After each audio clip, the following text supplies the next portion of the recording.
With this, Paris takes Ong to the nanotech equipment storage, where she claims that adding Ong as a Vanguard member is an act of desperation on her part. In the last few years, all Vanguard members have either died or gotten seriously injured, and hence, none of the participating cities choose a Vanguard anymore.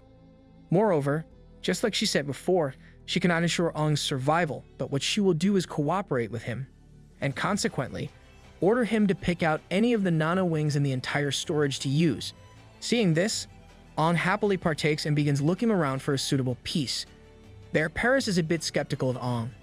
In her mind, this warrior only has a finless core, and in addition, he is just from a C-rank city. Places like these will at most have 2 core soldiers, but Ong seems confident in his ability. Could he have some hidden cards up his sleeves, she wonders. Soon enough, Ong finds some equipment he fancies. Particularly, the nanotech which can transform into a large sword has caught his attention. Apparently, even though his battle knife has an edge in allowing him to move freely, it barely does any damage when used in a fight. However, Paris is not keen on this. As Ong tries to activate the sword, she tells him to stop. As it turns out, nano wings have a condition. In order to be used, you need to be at least a 3-core warrior. In Ong's current state, forcibly activating the sword will not just destabilize it, it could even end up hurting him. Alas, her concerns are all futile. Harnessing the power within him, he easily activates the sword, commenting on how its weight makes it seem really sturdy. All the while, Paris is left with a baffled look on her face. How could this be? She begins to speculate that maybe Ong has a unique understanding of nanowings.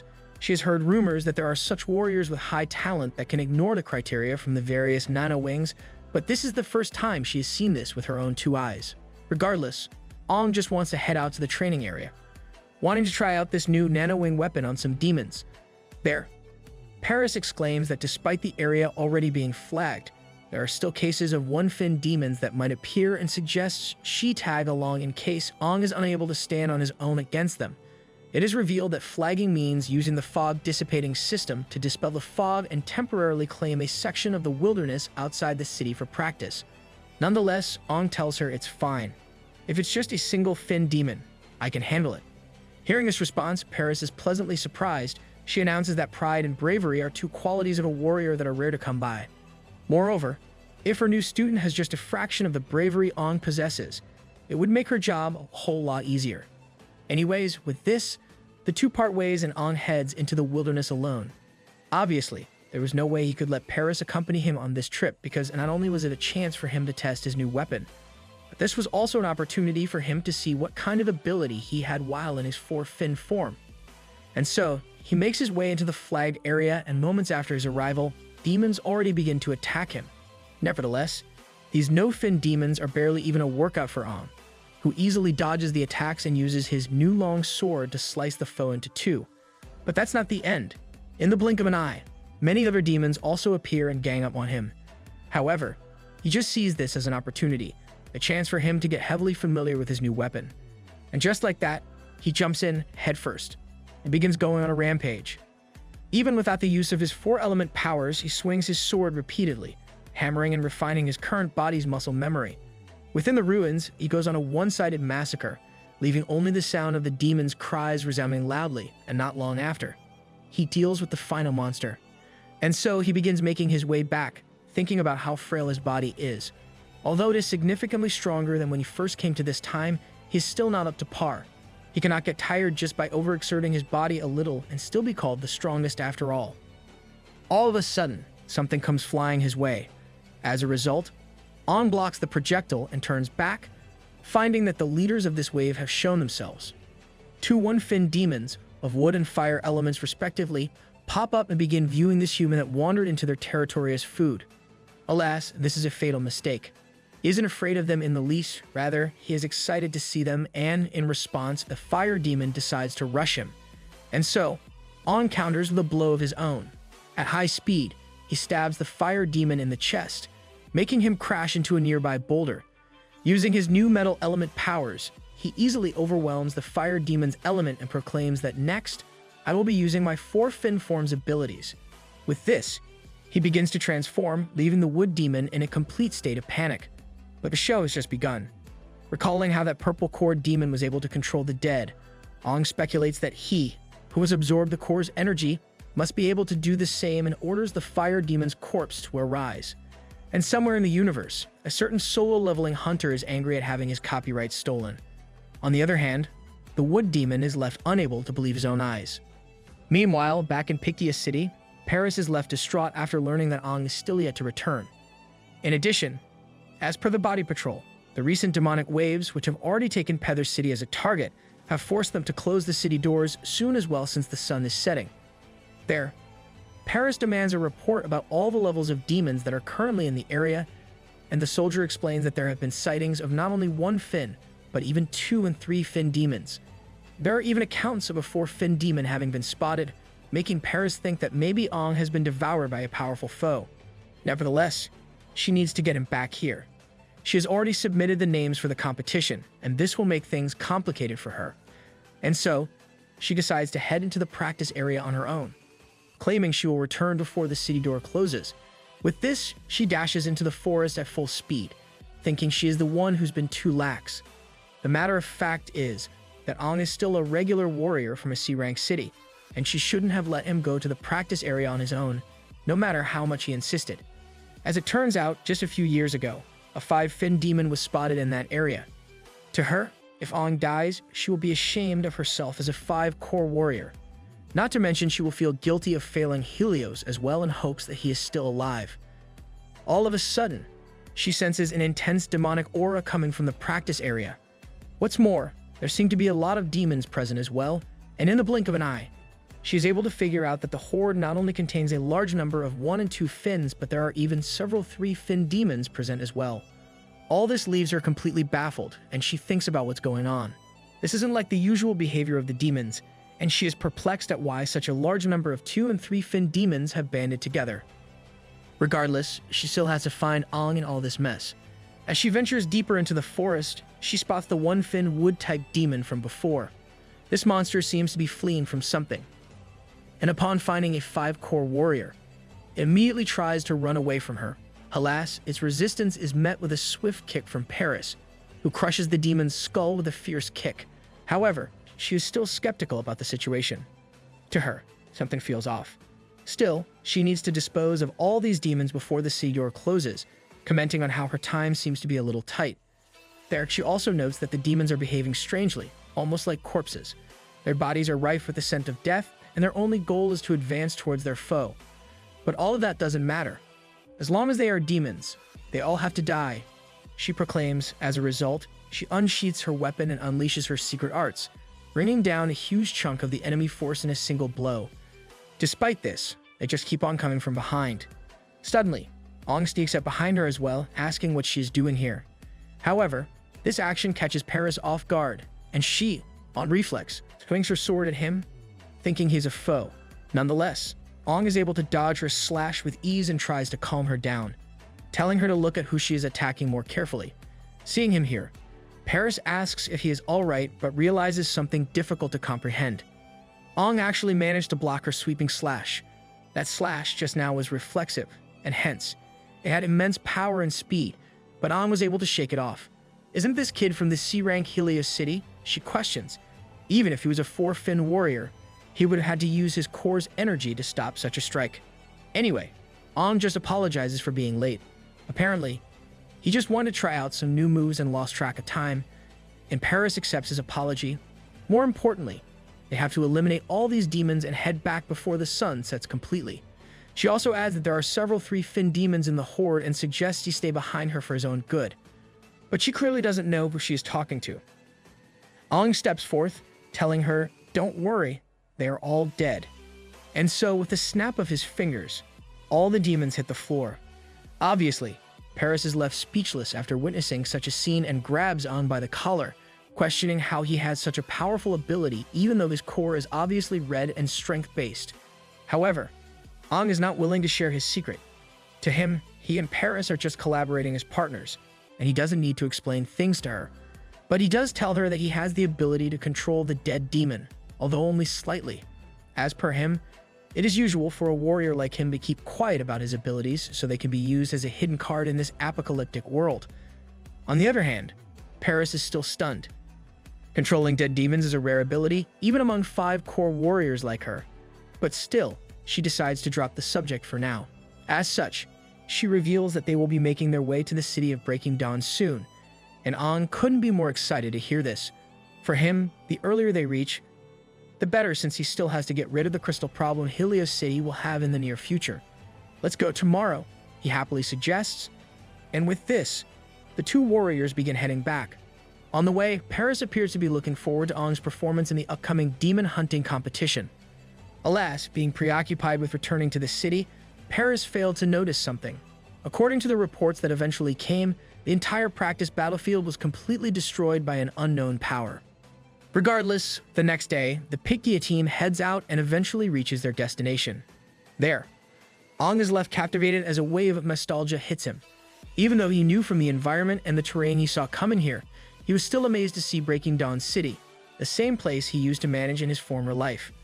As it turns out, this is the only S-rank city in the world and was renamed after the strongest warrior Ong died half a century ago.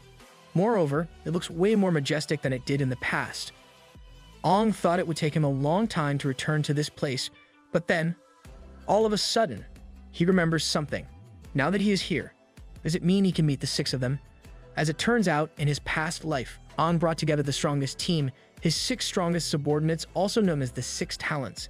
He begins wondering what could have happened to them after the Battle of the Breaking Dawn and is curious to see if they would believe him if he told them about his current station. Nonetheless, all these thoughts cause him to stall for a second, prompting Paris to come over and confront him. She thinks that Ong is just taken aback by the S-rank city and tells him not to be too shocked, since they haven't even gone inside yet. This place represents the strongest force in humanity, and not everyone is lucky enough to explore it.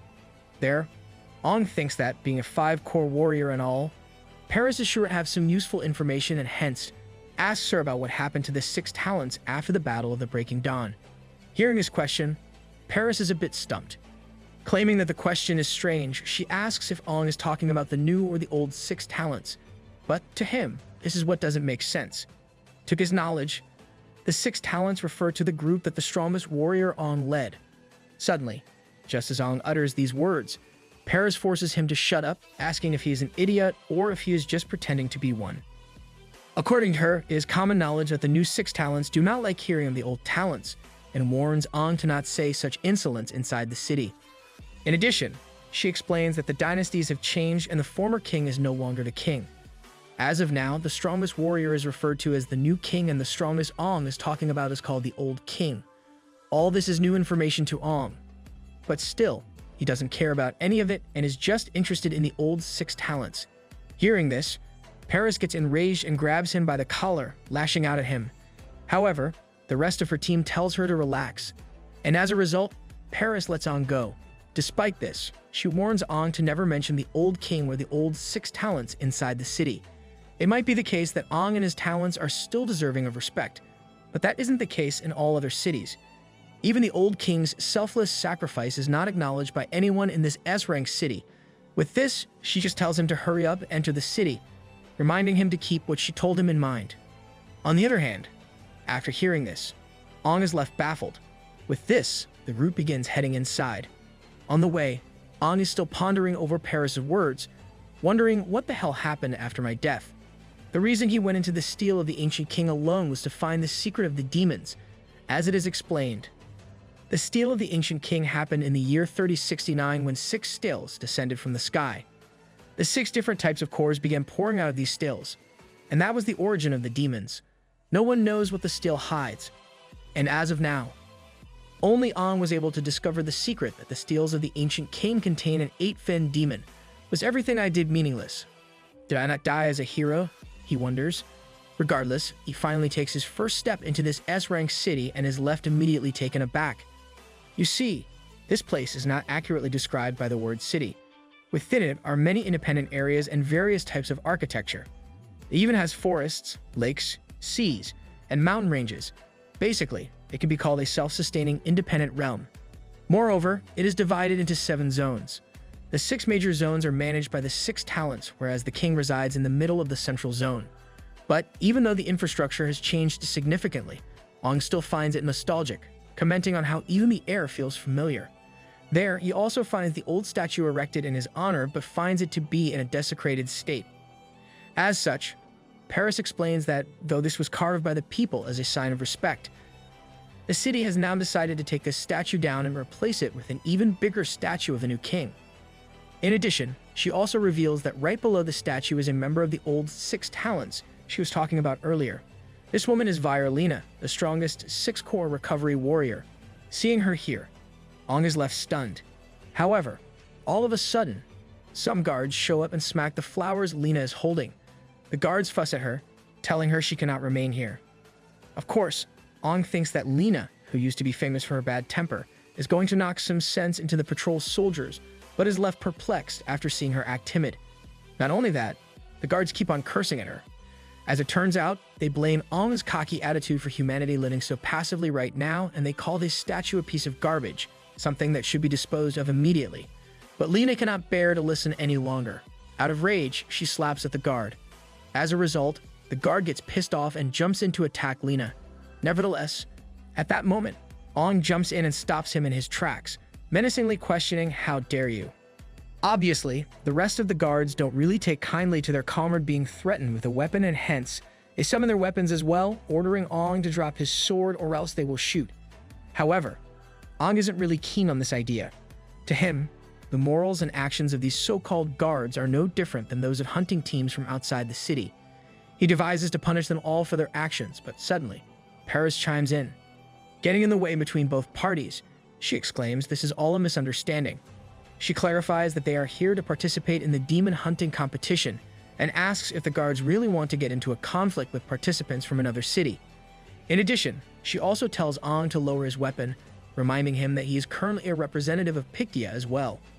Hearing this, the guards decide that standing down is for the best.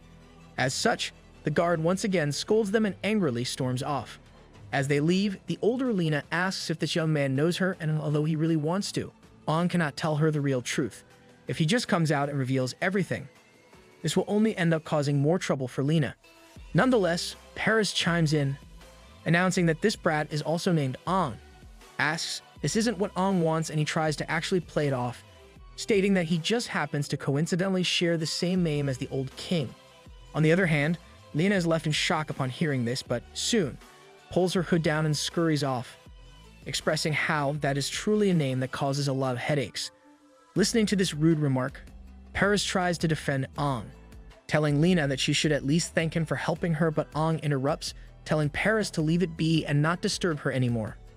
In his mind, he vows to find a chance and explain everything to her properly one day. Sure, she must have a lot to say to him as well. Nonetheless, the fateful day of the competition arrives. To celebrate, a huge parade is held in honor of the participating cities, and in the Pictia corner, everyone seems to be excited by the fighters. There, Paris claims that when this competition ends, she will personally vouch for Ong and recommend that he talk with the person in charge of the crystal distribution. Hearing this, Ong thanks her, telling her to relax since he will definitely help her team get a good result in the competition. All of a sudden, out in the crowd, Ong spots Lina watching the parade from the sidelines and waves to her, resulting in Lina giving him the cold shoulder once again. Regardless, all the teams make their way to the city's competitive arena. This is an arena the size of a city that's used specifically for the demon hunting competition. There, Paris reveals that this is as far as she can go since she is not a participant. As such, she gives her troops a boost in morale, and finally, the teams meet up in the middle of the arena. In addition, all the vanguards are called to gather in front of the judges, and Ong makes his way over. All the while, he thinks about how lively things have gotten. It's only been 10 years since it became such a wide-scale competition, but still, it has turned into a proper contest with rules and regulations. Back in the day, it was just a small tournament held in Ong's city. Despite this, as Ong heads out, the rest of the Pictia teams thank him.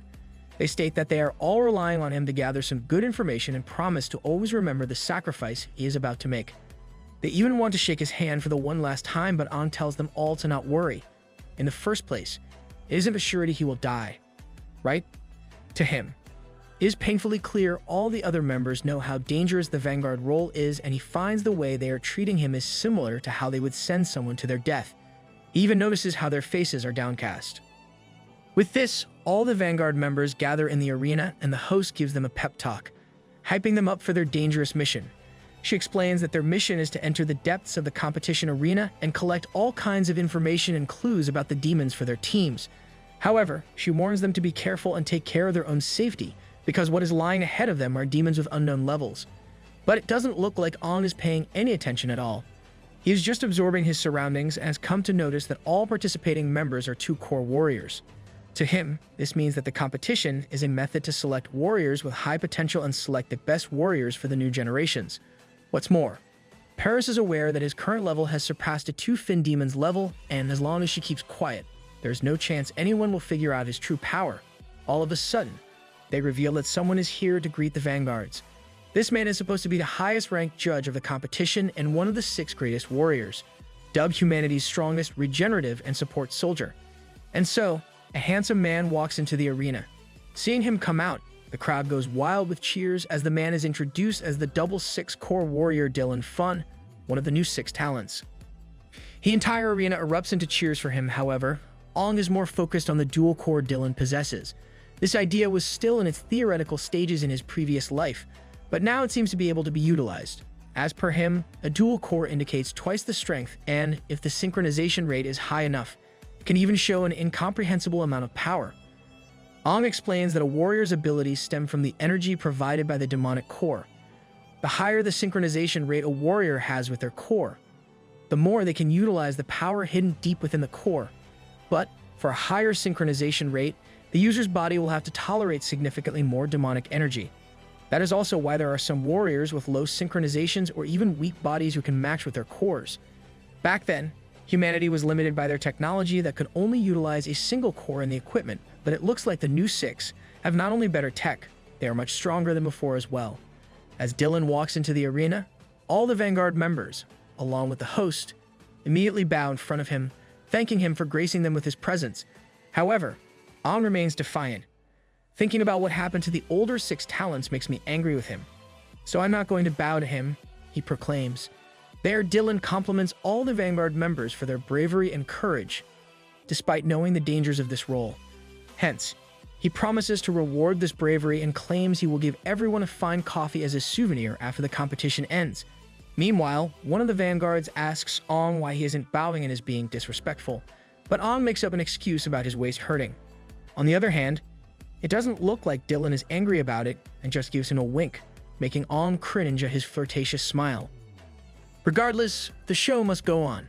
The host reveals that Dylan will now be showing everyone a performance on how to kill 4 fin demons, and immediately, the Vanguards are sent to take a look from the sidelines. As he leaves, Ong is just annoyed by this idea. To him, this is all just to showcase the power of the new 6. It isn't easy to capture and secure a living demon, a 2 of 4 fin, and it looks like the overall power of the Breaking Dawn City is truly greater than before. On the flip side, Dylan goes closer to the host and asks if she is a new instructor. Hearing this, she replies that she is, and how honored she is to meet with a member of the 6 talents. All of a sudden, Dylan leans closer to her, making the host blush. Then, we will have someone replace you later, he whispers into her ear. As far as he is concerned, they are the only 6 talents, and the host going on about the word new is just pissing him off. He announces that if the host wasn't a warrior from the Breaking Dawn City, he would have shattered all her internal organs with a single palm, ordering her to get lost. And so, he then takes over the commentating part and begins the demonstrations. Suddenly, a prison cell pops up from the ground and opens. According to the narrators, capturing a 4 fin is not an easy task, and in order to catch it, the city had to send out 3 4 fin warriors, proof of the terrifying power the demons possess. With this, the demon leaps out from his prison and is revealed to be one of the most brutal and rare monsters, a red core and gold element 4 fin demon. As this demon takes its first steps into the arena, it questions what the humans are doing. She has no idea why they didn't kill it, and instead placed it in an open-air battlefield. It isn't a clever thing to do in its opinion. In the blink of an eye, the beast powers up and launches itself at the crowd, announcing you warriors are not clever. Alas, little does it know, there is a barrier surrounding the entire arena which stops its attack. Although scared to death, the audience is safe, and hence, Dylan brings the demon back to the ground. He reveals that this protective shield was made by one of the new 6 talents, the one called the strongest illusionist-type warrior. Anyways, from the next part of the demonstration, the public execution will begin. Being in this situation, the demon is left visibly frightened but refuses to back down without a fight. It unleashes a strong sword at Dylan, causing a huge dust storm to rise up. However, Dylan emerges from the attack unscathed with a barrier surrounding him. He announces that his foe truly is a demon, a low-life and ungrateful individual like the rest of its kind. Nevertheless, the demon keeps on relentlessly pursuing, trying to deal damage, but all of his efforts are futile. As it tries to shatter the barrier, it instead gets its arm blown off. All the while, Dylan has a sinister expression on his face, claiming you have no right to fight back. Of course, the demon is left perplexed at all of this. Why does the power of a mere green core have such invasive strength? Usually, a green core represents the idea of regeneration, and many of the demonic warriors are green core. This makes the demon think that you should be able to at least take down the human with him, despite being an arm down. Also, Dylan uses his rope and constricts the demon and corrects something. Even though he's a green core warrior, he's a dual core warrior from the 6 talents. Moreover, having gotten annoyed by this demon's constant bickering, he devises the best course of action is to shut him up. As such, he uses his rope to shove the demon's arm down its throat. In addition, he then begins pouring in his green core energy, making the demon explode in front of the crowd. And so, with a bang, Dylan proclaims, "Let us begin the prologue of the demon hunting competition." Once again, the crowd erupts into cheers for Dylan and the new 6 talents. On the other hand, Aang is left taken aback by the strength his adversaries have. Based on the way Dylan used his power, it is clear that the dual core allows him to use strength far above twice the strength of a single core. Not to mention that the cores seem to be complementing each other, triggering an even greater force. And if this is what the 6 talents of this time are, then he wonders what that new king is like. Regardless, they all have to pay in the end for the way they treated Lena earlier. Anyways, with the demonstration now over, the announcers tell Dylan to retreat from the battlefield while the vanguards get ready for their roles. Consequently, Dylan begins exiting the arena, and as he does so, all the vanguards bow towards him, all except Aang. And this time, Dylan has had enough. He questions if Aang holds animosity towards him and Aang, hiding his true intention, claims that he must be mistaken. He is just used to maintaining his hostility before battles, so that he keeps on his toes. You know, since being a vanguard and all isn't that easy. Hearing this, Dylan seems to be intrigued by him and comments on how interesting of a character Aang is, stating he will keep an eye on this soldier. "I hope you won't disappoint me," Dylan exclaims while walking off. However, his attitude has left a bad taste in Aang's mouth, and he comments on how he has been hunting demons long before Dylan or even his parents were born. Nonetheless, the event finally begins. Before the vanguards head into the forest, the announcer gives them all a stern warning. They are all tasked to become the eye of their teams and assess the forest, picking out the best route for their comrades. The teams will then hunt down the demons before the time is up and earn points. In addition, in this year's competition, there aren't just finless demons present, but rather 1 fin, 2 fin, and even some 3 fin demons are released randomly in the arena. Moreover, they warn the vanguards to keep their own safety in mind since they are all on their own, and no one will come to their aid. Hearing all this, the participants begin losing their minds and begin gossiping about how low of a chance they have of really surviving this contest. All the while, Aang watches over them with contentment. In his eyes, these warriors only possess a 2-fin core, whereas they haven't reached the strength that a 2-fin warrior should have. Even for synchronization rates, each warrior's personal aura is very important, and maybe it's because they are all young and reckless, and hence they appear to be so naive. They don't even look to be on the same level as Yatong and the other commanders of his city, who have refined auras and presences. Even though they come from Helios, which is a place that doesn't have many resources, the warriors from that city have managed to work on their technique and enlighten themselves with each battle to protect their beloved city. On the other hand, there are soldiers present here who have already begun succumbing to their fears. All of a sudden, the announcer reveals another piece of information. As always, there will be a special segment in this year's competition as well, and that is the presence of a 4-finned demon. In the middle of the arena, this 4-finned demon has been trapped in a cell, and if you deem your team strong enough, you can consider taking on this foe as a target to earn points. What's more, if the finned demon is hunted down, the event will come to an end and the team that defeated it will be marked the victors. Of course, all the participants are aware of this, but none so far have tried to pursue this terrifying foe. Nevertheless, the contest begins and the vanguards dash into the forest on their own. There, Aang is ecstatic. "This is perfect. That quadruple fin demon is my goal after all," he proclaims as he heads in. As he runs, Aang notices how most of the vanguards are following each other's tracks, and no one is seemingly going to find the 4-fin demon, Even though hunting the four-finned demon would spell victory, the young soldiers are still afraid of dying. All the while, Dylan is seen watching a live broadcast of the competition from his throne on top of the arena. There, he asks his assistant to find some information on the participating warriors, more specifically An. As such, the assistant looks him up and reveals that he's a 3-core warrior from Pikia City. Hearing this, Dylan remembers that 3-core warriors are allowed to participate in the battle, but most of them don't actually do. You see, it doesn't hold much merit for them, and they end up doing a lot of work. Nevertheless, Ong is still higher than the other contestants, and Dylan wonders, is that why he's so arrogant? Consequently, he wishes to know the name of this young warrior and is enraged after learning it's Ong. He even lashes out at his assistant, who timidly claims she is just reading out the provided information. Back in the arena, the crowd is cheering up the vanguards, and on the battlefield, the participants quickly get to performing their duties. Upon finding a location with finless demons, they mark it down in their own way for their teammates to find them, easily before they move on to the next place. While everybody is busy at their job, Ong is seen leisurely strolling around, pondering over the tasks a vanguard has to complete. Moreover, he begins reminiscing about the good old times when he too was rushing around the forest. On the other hand, seeing him stroll around aimlessly, the rest of the Pikia team is left angered over his antics. They even complain to Paris about his actions, but she doesn't seem to be very interested. In a flashback, it is revealed that before the competition began, Ong came over to her and told her he wasn't going to follow the same path as the other vanguards. However, in exchange, he promises to make his team attain victory. Back then, the confidence in his eyes made Paris place her trust in him. In addition, she also knows a glimpse of his truth and his ability to control the scope of the emotion. More importantly, that brat even dared to call Paris by her name, truly a cocky move. But that all just makes her even more interested in this young boy.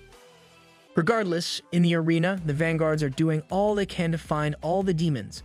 They are able to locate 1-fin and 2-fin demons, and even come across a 3-fin demon on the way. However, realizing they have no chance against a 3-fin, the warriors who locate it flee the situation immediately. As they try to escape, they come across Ong and warn him about the monster coming their way. But like he cares, this happens to be the path he needs to take in order to get to his destination, and no demon is making him take a detour. Just then, all the vanguards get pierced by some branches, and a blue core, wood element 3-fin demon walks out of the darkness, roaring aloud. Seeing this, the audience is left on the edge of their seat and yells at Ong to run away. On the other hand, the monster curses the humans for trapping him here for so long, proclaiming humans deserve to die. With this, it launches an attack on Ong, who understands that the reason the demons in this place are so brutal and cruel is because they have been confined in this arena. Nonetheless, he dodges the opponent's attacks and tries to create some distance. However, the demon doesn't allow for that and immediately jumps over to him. At that moment, Ong understands that prolonging the battle will just be trouble for him, especially since he is being watched by so many people. So I should just finish this fight as quickly as possible, he decides.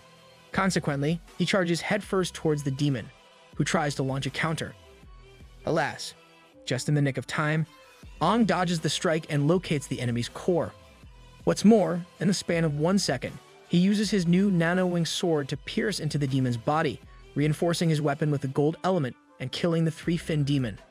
Witnessing such a feat, the whole arena is left speechless, whereas Dylan manages to spot a fluctuation in the gold element being used. Nonetheless, Ong manages to retrieve the 3-fin agility core, but still, his job is far from done. Not even taking a breather, he dashes deeper into the forest, thinking the 4-fin demon shouldn't be far away. Suddenly, he notices something. On the sidelines, he finds the seats for the prestigious people and comes to a conclusion. Since the holders of the competition would want the higher status people to have the best show, the 4-fin demon must have been placed at the highest peak near their seats. As a result, he heads directly for it. All the while, Dylan is paying close attention to Ong's every move and realizes that Ong's target is that quadruple fin demon. And so, Ong continues his exploration while going on a rampage. As he ventures deeper and deeper into the forest, the power level of the demons he faces keeps on increasing as well. As such, he brings down any and all who approach, though he isn't too thrilled about it. He wants to investigate more about this place. He can't just sit around while there are literally monsters aiming to take his life. Nevertheless, his current situation is exactly why the vanguard position is always open. For low-ranked warriors, this would basically be a death sentence. But nevertheless, even as a vanguard, he has helped his team kill 5 two-fin demons, and Team Pictia should have significantly risen in points by now, hoping that Paris is satisfied. On the other hand, in the Pictia team's waiting room, all the men there, including the commander, are left with their jaws wide open at Ong's feats. Anyway, as per Ong's speculation, the 4-fin demon should be placed at the top of the mountain he is near, since that is the highest point of vantage.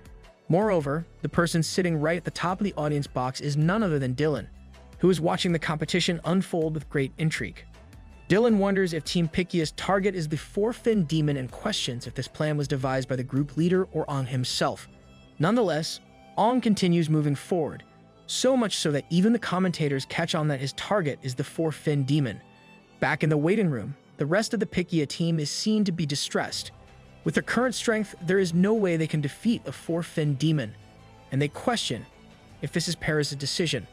But Chitum has no idea what Ong is trying to do as well.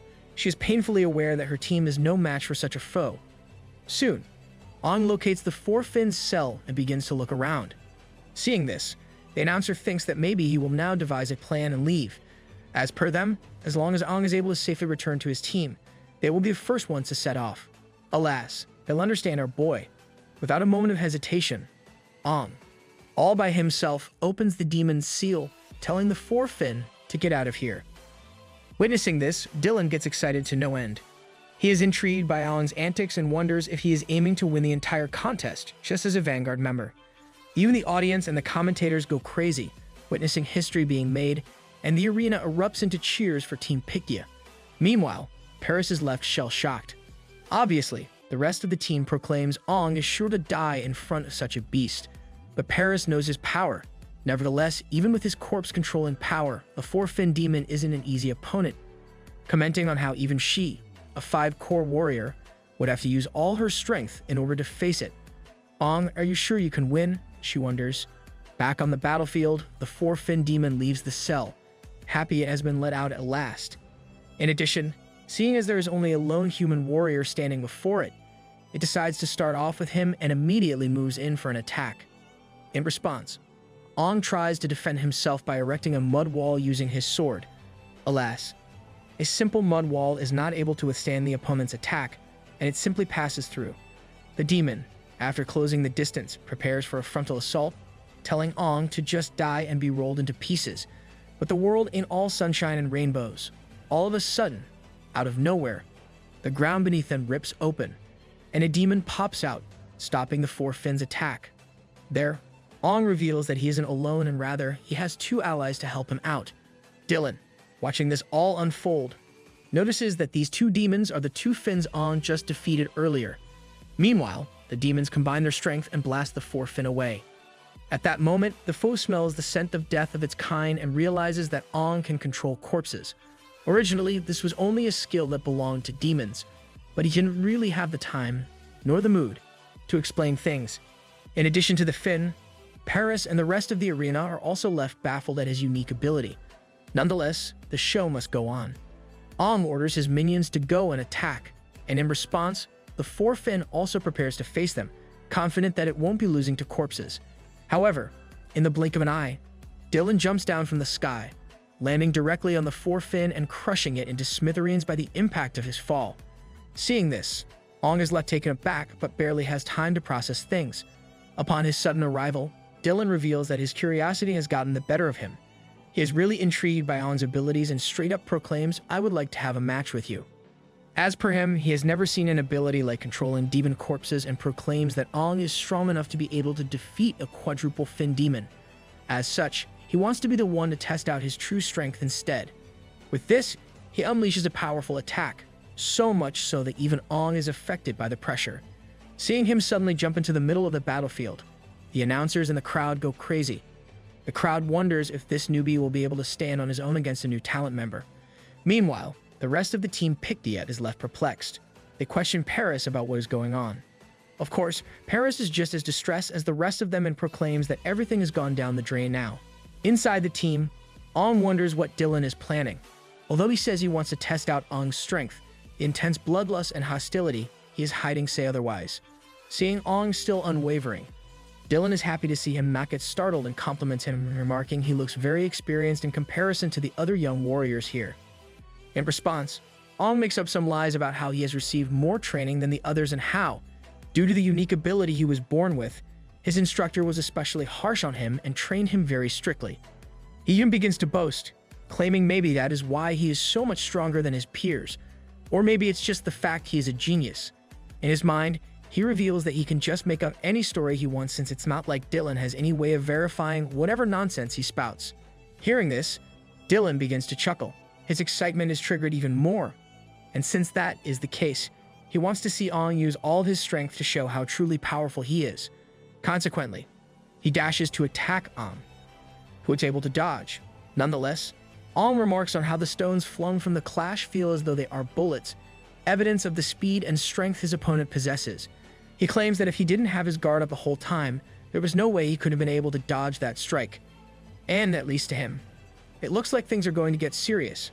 On the flip side, Dylan also notices this and wonders if maybe he should increase his anticipation and expectation of Ong. Suddenly, before the real fight begins, Ong has some questions for Dylan and asks why he holds so much hostility toward him. As such, Dylan reveals there are 3 reasons why. Firstly, he doesn't like Ong's attitude. Secondly, Ong stinks of demons. All the while, Dylan keeps on relentlessly attacking him, sneaking up behind him after each attack. Not being able to face the constant barrage, Ong tries to flee, but regardless of what he does, he is sure to be found highly suspicious. Nonetheless, even in that desperate moment, he knows he has an ace up his sleeve, the power of the demon inside his body. However, he realizes that Dylan isn't going all out as well.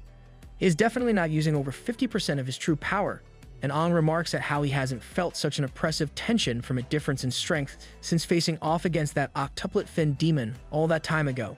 Suddenly, once again, Dylan sneaks up behind him and tells him the last reason he hates Ong, the simple fact he is named Ong. Hearing this, Ong is really ticked off. He understands the sole reason Dylan hates him is because he was once the former king. Despite him dedicating his entire life to humanity and sacrificing many of his comrades, he is still not accepted by the people. All of this is just too much for him to hear. On the other hand, Dylan is messing around, telling Ong, "I'll just play along with you here." And this sends him over the edge. The hidden power within Ong rises out of his body, and he questions who the fudge are you to be able to do that. In a fit of rage, he heads directly toward Dylan to launch an attack, and both the powerhouses clash head-on, causing a huge shockwave to spread throughout the entire arena. The effects of their collision can even be felt by the crowd, who are just glad there is a barrier to protect them. Nonetheless, as the dust from the attack settles, Dylan comes flying out with a minor scratch, whereas Ong is just standing there, menacingly, emanating a horrifying aura from his body. Even the announcers are left shocked by how this Vanguard member was able to withstand a direct attack from one of the 6 talents. Back on the field, Dylan quickly uses his regenerative powers to heal up his small wound, but the fact still stands. Even if just for a moment, the rookie was able to make the indomitable Dylan, the one dubbed the strongest regenerative and support warrior, bleed. Not too happy about this, Dylan powers up for real, even unleashing one of his skills, telling Ong that, "I'll kill you," and heads in, all guns blazing. Seeing this, Ong understands that Dylan isn't hiding his intention to kill him any longer, and if he is to continue hiding his powers, he will most probably meet his end here. As such, he is left with no other choice than to reveal his demonic form, proclaiming, "Even if I can't win against you now, I'll take you down with me." However, just before these two collide, a hooded figure suddenly makes her arrival.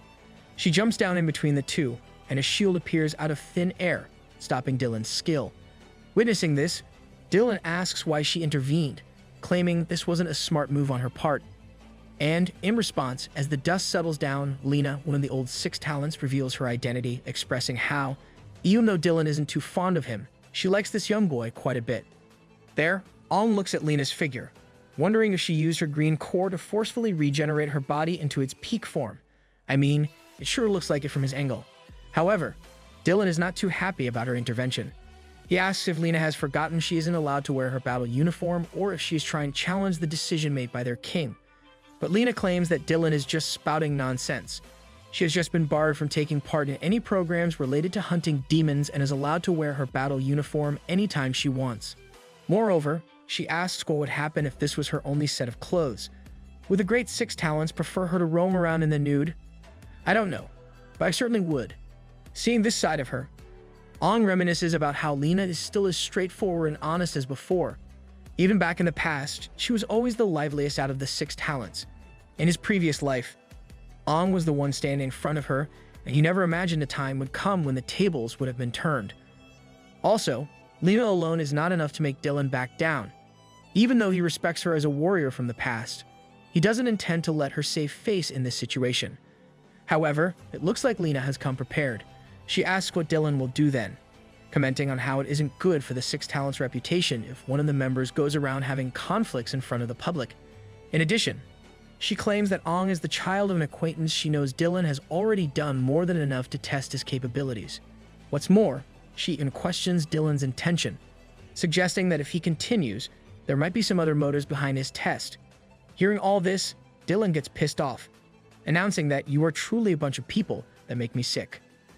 Consequently, he then releases his skill drill snake's command, allowing him to shoot multiple arrows out in fan position, a skill no enemy has been able to dodge so far. In response, Lena too calls him a shameless bastard and powers up.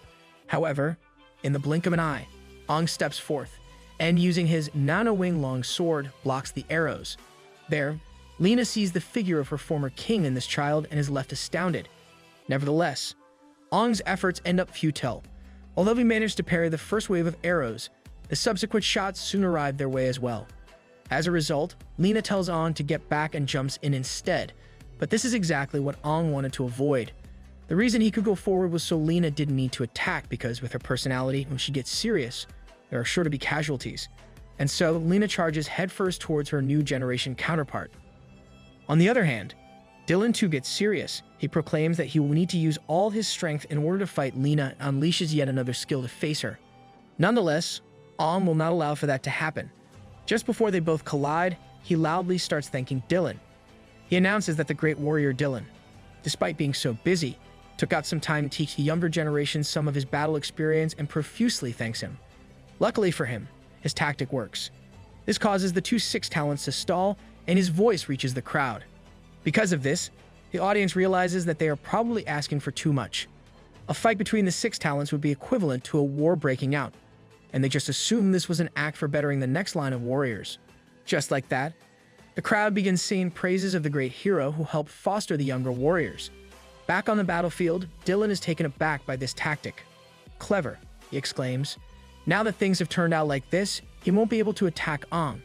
However, Ong, keeping up the act, just thanks him again, claiming he will be sure to live up to the expectations the praised member of the Six Talents has of him.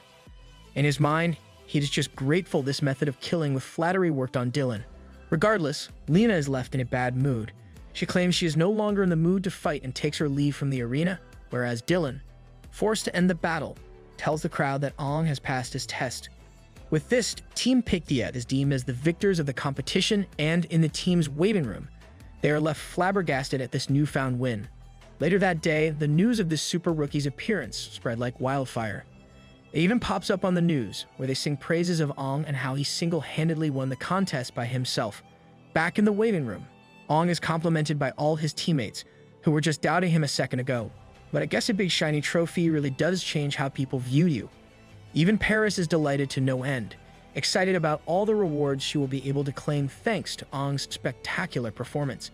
In fact, she is so happy, and as a reward, she decides to give Ong a treat tonight, telling him you can do whatever you want to me, while pressing his head into her huge mommy milkers. Of course, the rest of the Buzzkill team stops Paris, telling Ong he will die. But no one asked for this intervention. Ong would die in bliss. Anyways, he decides to get onto the more important things, asking if Paris remembers their promise from before, and she claims she does indeed. She will pledge for Ong and make it possible for him to meet with the person in charge of managing the energy crystal. Consequently, he reveals that he will not be taking part in the celebratory party and asks if it is possible for him to get a set of regular clothes since his uniform is pretty dirty after the battle. Hearing this, one of the team members asks if Ong has to meet someone, and he explains he needs to meet with an old acquaintance. And so, he heads out to a cliff where he finds Lena to be present. Seeing him arrive, Lena is left astonished. Lena, just on a whim, told this young boy to meet her at the secret base and questions how he knows this location. "Are you really that Ong?" she questions, with tears flowing down her face. In the past, Lena discovered this spot along with Ong and decided to proclaim it as their secret base. There, Ong flicks her on the forehead in a playful manner, asking if she is still a kid. However, Lena gets mad, announcing that everyone wants a secret base of their own. Hearing her loud yell, Ong eventually gives in, expressing that this place really is beautiful. Consequently, Lena ingrains both their names in a nearby rock, marking this place as their special spot. And 60 years later, the two stand in this place together yet again. In the present, Lena hugs Ong tightly, asking if he still remembers this secret base of theirs. However, seeing Ong stall, she decides to back off.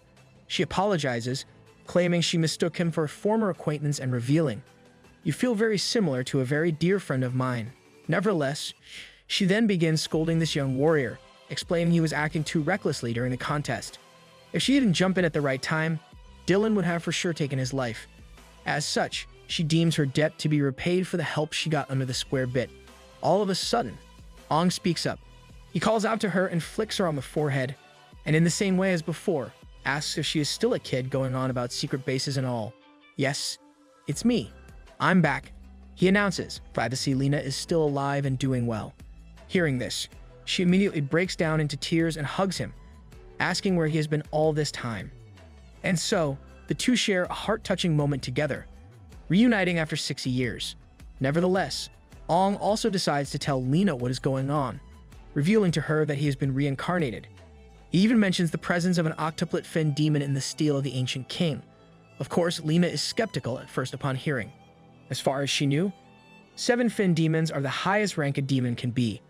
Also, he realizes this is all too much to understand. Even he hasn't figured out how it exactly happened, and as absurd as it sounds, the reality is he should have died in the Battle of the Breaking Dawn. Yet, he is reincarnated in the present day, atop with something weird and dangerous inside of him.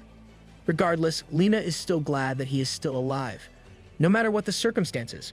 There, he also questions why everyone in the city is so hostile toward the old king and 6 talents. In the past, they all fought for the sake of humanity. So, why do they hate us so much? He asks, and in response, Lena claims that if she has to give a reason, it would be because of Ong. In the Battle of Dawn, Ong led a squad of warriors into the steel of the ancient king. However, this was a decision most people strongly advised him not to take. The warriors even got in Ong's way in a desperate attempt to try to change his mind. And this is all because, at that time, humans were at a rare advantage. They had the upper hand in the war for the first time in a while, and everyone wished to maintain the current balance of the world. However, Ong didn't listen to their pleas, telling everyone to wait for his return. With this, he took his squad inside, and later on, the outside world soon got news of their king's death. As you would imagine, the news of his death spread like wildfire, and humanity's momentum and confidence fell to rock bottom. The one known as the strongest, their king, had left them, and because of this, despair enveloped all of humankind. After Ong's sacrifice, the demon army launched a large-scale counterattack and reclaimed the land they worked so hard to get their hands on. The new world was littered by the corpses of the human warriors, and at that time, someone calculated that 90% of their warriors perished. Because of all of this, many people believed this could have been avoided.